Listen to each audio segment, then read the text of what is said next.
Hi friends, इस video में हम बात करेंगे company call Yatharth hospital. While Yatharth hospital quite famous है. In fact you might have seen quite video on Yatharth hospital by now because many people may track this company and make video around it. So probably I'll cover very short and sweet. But so just to start with, it's a multi-specialty hospital primarily based at Delhi NCR. इनके 2021 तक 3 hospital हुआ करते थे. उसके बाद में उन्होंने 3 और हॉस्पिटल खरीदे एंड सो दैट्स वेयर इनके total as we speak 6 hospital हो गए हैं. Out of the 6 hospital, 4 are basically in the what you call Delhi NCR, and 2 are into, one is in Agra and one is in MP. So this is what their current hospital count. From growth perspective अगर हम ये बोलेंगे तो one is just to highlight, there was a IT raid in the company around 2 years back, and वो उस वजह से stock काफ़ी ड्रैग हुआ था. There could be some sort of people say कि compliance issue and ऐसा है, but eventually everything came out clean and as of now there is no issue. So from that perspective things are okay.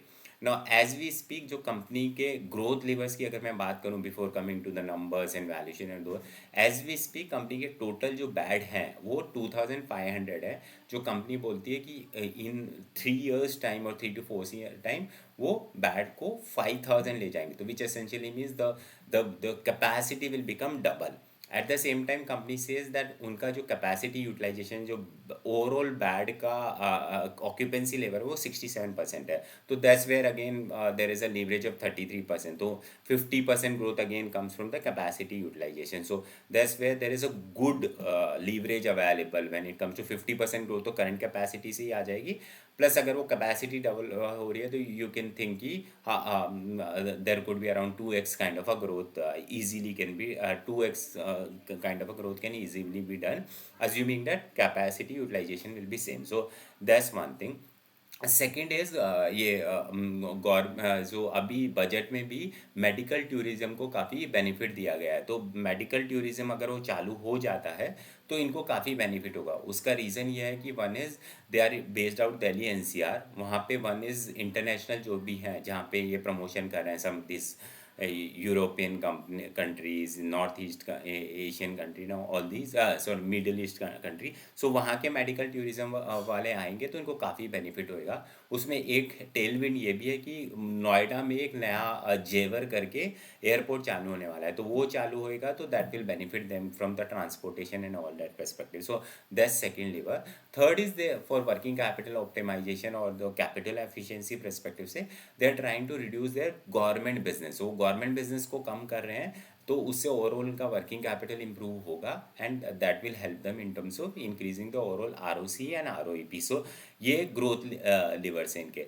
जहाँ तक इनके 2 से 3 hospital हैं वो recently चालू हैं, something like model town in Delhi, one is Faridabad 20 and Agra hospital also they started recently. तो उन हॉस्पिटल में करंटली क्या हो रहा है कि there is no positive EBITDA because initially everything is loss making, capacity बढ़ेगी एंड वो करके. तो वंस वो भी स्पीड पे आ जाएंगे तो that will contribute to substantial benefit when it comes to EBITDA and everything. तो ये 3 ग्रोथ लीवर मेरे को लगता है काफ़ी बेनिफिशियल रहेंगे इनके लिए. जहाँ तक नंबर्स की बात करूँ तो अभी Q3 में इनका रेवेन्यू जो ग्रो हुआ है वो 45% से हुआ है. एबिटा ग्रो 35% से हुआ है बिकॉज द न्यू हॉस्पिटल की वजह से काफ़ी नए खर्च हुए, लॉस हुए, तो इनको लीवरेज नहीं मिला. तो उस परस्पेक्टिव से एबिट ऑपरेटिंग लीवरेज नहीं मिला है. And so and EBITDA margin जो है करीबन 25-26% के आसपास रहा है. सो ये अभी की स्टोरी है. Now going forward also management says that उनका एबिटा मार्जिन जो है वो 25-26% ही रहने वाला है बिकॉज वो जो बैड बढ़ा रहे हैं 2500 से 5000 जो बैड लेके जा रहे हैं उससे again there will be some amount of expense increase and everything. So that's where it is. But इनका पी रेशो जो है 40 है. ना अगर मैं कहूँ कि कंसिडरिंग दीज ऑल 3 लीवर्स की कैपेसिटी यूटिलाइजेशन बढ़ेगा, बैड काउंट बढ़ेगा, गवर्नमेंट पे ही कम होएगा, प्लस आपके मेडिकल टूरिज्म बढ़ेगा, तो ऑल दस परस्पेक्टिव से it feel like that they will easily able to grow by 30-35% year after year, at least 2-3 years. And the considering current stock is trading at 40 ka PE, so from that perspective it seems like stock is available at around 1 pack. So from that perspective it seems like it's a decent opportunity to tag. No buy and sell recommendation. Thank you.